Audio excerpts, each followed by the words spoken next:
Levels पे आ जाते हैं। निफ्टी बैंक निफ्टी बहुत बेहतरीन मूवमेंट दिखा था।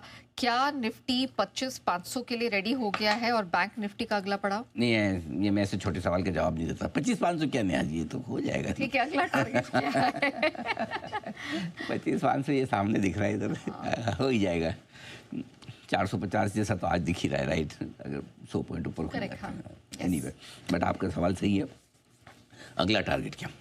कायदे से अगला टारगेट वही 29 जून का जो है, ये 25,670 के आसपास का 669 25,669।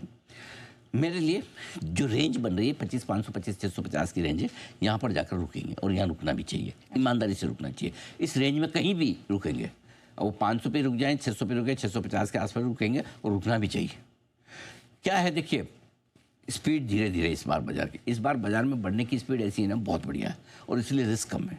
और घटेंगे तो जोर से नहीं घटेंगे, लेकिन एक साथ 10 12 15 दिन बढ़ जाना तो कहीं के रुकना चाहिए। देखो अनाप शनाप किसी भी लेवल को ऐसा, अश्विन में घोड़ा थोड़ी है कि वो छोड़ दिया भागते जाएगा भागता जाएगा। अरे कहीं कहीं रात्रि को विश्राम भी कर ले।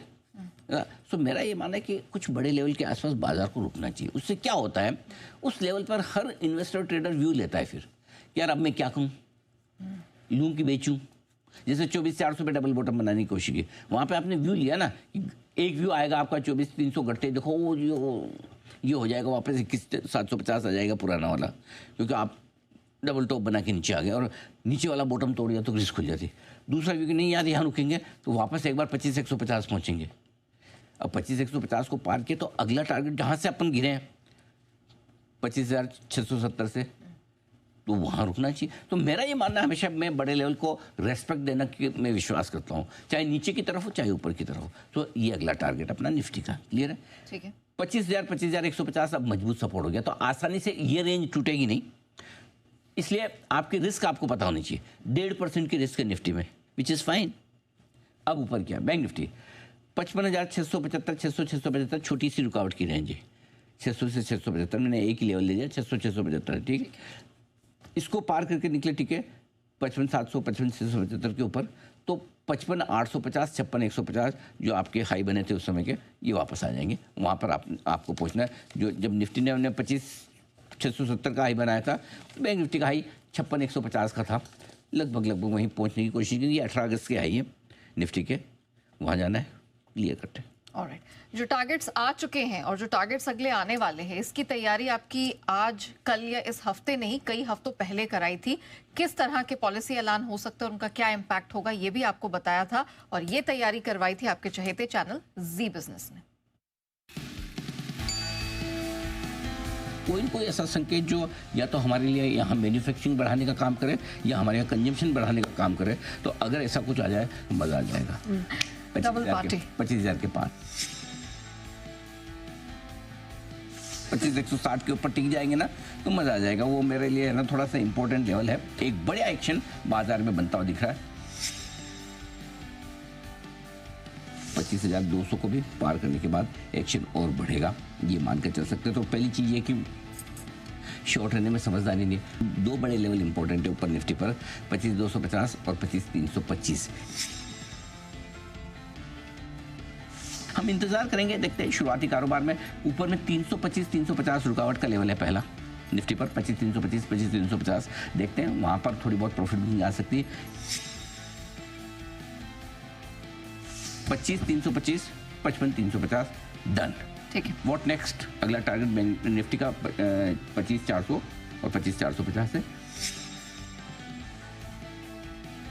कल के लिए तेजी की पोजीशन को बरकरार रखना चाहिए, और अगर आप रिस्क लेना चाहते हैं ठीक कल ही की तरह, अगर आपने कल रिस्क लिया आज रिवॉर्ड मिला, अगर एक रिस्क लेना चाहते हैं तो खरीद भी सकते हैं। रुझान तेजी की तरफ बना हुआ है, बनाए रखिए। ऑलराइट, चलिए, तो ये तो अब तक का पूरा खाका हो गया और आगे की तैयारी भी हम पल पल की आपकी करवाते ही हैं। बताने के पीछे पर्पज ये है ना कि ऐसा नहीं कि हमने ये क्या बोल दिया, क्या ये हो गया वो ठीक। कई बार क्या होता है, किसी चीज़ को जब तक आप बार बार ना बोलें तो व्यूअर्स में कॉन्फिडेंस नहीं आता। मुझे पता है, मैं इतनी कॉन्फ्रेंस कर रहा था, 24,400 24,500 लोग इतने डरे हैं। अरे मैंने कहा लो यार, क्यों डर रहे हो? और मैं सर्वे कराता हूँ, जाता हूँ, अच्छा किसको लगता है 18 जाएगा निफ्टी, कोई हाथ नहीं खड़ा, 20 नहीं करता, 22 2-4 खड़े करते हैं, 23 थोड़ा, अरे भाई जब तुम्हें 1000-2000 पॉइंट से ज़्यादा की मंदी नहीं लग रही तो क्या फ़र्क पड़ता है? तो वो कॉन्फिडेंस लाना पड़ता है, और बार बार बोलने के पीछे पर्पज़ भी यही है। ये कॉलर नहीं ऊँची करने की, देखो मैंने ये भी बोला, वो तो रोज़ ही का काम है, वो बोल रहे तो हमारी जिम्मेदारी भी है, हमारा काम भी है, लेकिन ये कहने के पीछे पर्पज़ ये था कि आपका कॉन्फिडेंस बढ़े, इस वजह से दिखा रहा, और कोई बात नहीं। ऑलराइट।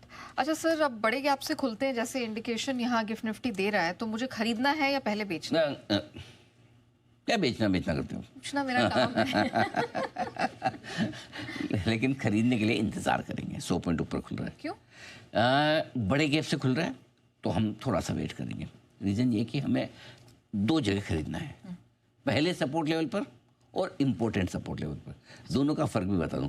पहला सपोर्ट तो जैसे गैप से खुलते हैं, एक बार नीचे आएगा तो कहाँ आ सकता है इमीडिएटली, वो आपका पहला सपोर्ट हो गया। वो छोटा होता है, बहुत ज़्यादा स्ट्रॉन्ग नहीं होता है। इंपॉर्टेंट सपोर्ट लेवल होता है कि जो पिछले 2-3 दिनों के डेटा के बेस पे बनाओ, वो इंपॉर्टेंट है। तो अपना पहला सपोर्ट लेवल का है आज 25,325-350, एक एंट्री यहाँ मार लेंगे। अच्छा। दूसरा अहम सपोर्ट लेवल का है 25,250, 25,225, 25,250 नहीं, 25,250, 25,275। अच्छा, ये दूसरी एंट्री कर लेंगे, बात खत्म। आ गया ना। दोनों पहला सपोर्ट लेवल क्यों 325, 350? कल का लो, कल की क्लोजिंग और कल का हाई है। कल की क्लोजिंग 330 है, हाँ। हाई 346 है। ठीक है, तो ये पहला सपोर्ट हो गया, छोटा वाला है। हाँ। इंपॉर्टेंट सपोर्ट लेवल 25,250, 25,275 क्यों है? परसों का क्लोजिंग 25,240 का है, कल का लो 25,275 का आ गया, वो आपका सपोर्ट निकल जाएगा, ढूंढोगे डेटा में मिल जाएगा आपको आराम से, ठीक है ना। सो इसलिए हम 2 लेवल पे खरीदेंगे, न कि हम 100 पॉइंट ऊपर खुलने पे अगर हम 25,400, 450 की रेंज में खुल रहे हैं, हम ऐसे देखेंगे, फिर हम कहेंगे अच्छा याद आया, कल भी बोला था लेके जाइए नई पोजीशन, सिर्फ 25,200 का पुट ले लीजिए हेजिंग के लिए। परसों भी बोला था नई पोजीशन लेके जाइए, एक दिन पहले भी बोला था, 3 दिन से नई पोजीशन हाई पर हम बोल रहे हैं लेके जाइए। आज आपको गैप मिल रहा है, कल लिया आपने तो जो ली है उस पर प्रॉफिट बुक कीजिए, शॉर्ट करने की बात नहीं कर रहा। इसलिए आपने बोला ना बेचना नहीं, बेचना नहीं है, प्रॉफिट बुक करना है। अगर लॉन्ग किया हुआ है आपका, कल अगर आप समझो क्लोजिंग लेके, एक चीज़ मुझे बताओ, कल 3:20 मैंने कहा लेके जाइए, मेरे को थोड़ी पता 100 ऊपर खुलेगा, मेरी उम्मीद से ज़्यादा खुल रहा है भाई, तो मैं एक बार प्रॉफिट बुक कर लूँगा, वापस एंट्री मिलेगी, दिन में एक एंट्री मिलेगी, ठीक है, तब लेंगे। जब भी मिले, एक भी मिल सकते, एक से ज़्यादा भी मिल सकते। सेंसेक्स की वीकली एक्सपायरी पे थोड़ा हो जाए, 1-2 राउंड, मज़ा आ जाए, तो गैप से जो खुल रहा है उसका फ़ायदा उठाएंगे, प्रॉफिट बुक करेंगे, और पहले और इंपॉर्टेंट सपोर्ट लेवल पे 2 टुकड़ों में लेंगे। क्लियर है? बैंक निफ्टी में भी यही करना है? सेम निफ्टी बैंक दोनों सेम। अच्छा, ठीक है। अब सेक्टर्स एंड स्टॉक्स से बता दीजिए सर। बैंक आज फिर से लीडरशिप में रहेंगे, उम्मीद पूरी है कल की तेजी के बाद। आज भी, कल पीएसयू बैंक का नंबर था, आज प्राइवेट बैंक भी चल सकते हैं। एचडीएफसी बैंक के लिए मेक और ब्रेक का दिन है, उम्मीद करें कि आज वहाँ ब्रेकआउट मिल जाए। आईटी शेयरों की मजबूती और बढ़ेगी, तेजी रहनी चाहिए। सरकारी कंपनियों के शेयरों में खरीदारी का मूड माहौल बना रहेगा, कोई चिंता की बात नहीं। ऑलराइट सर, आज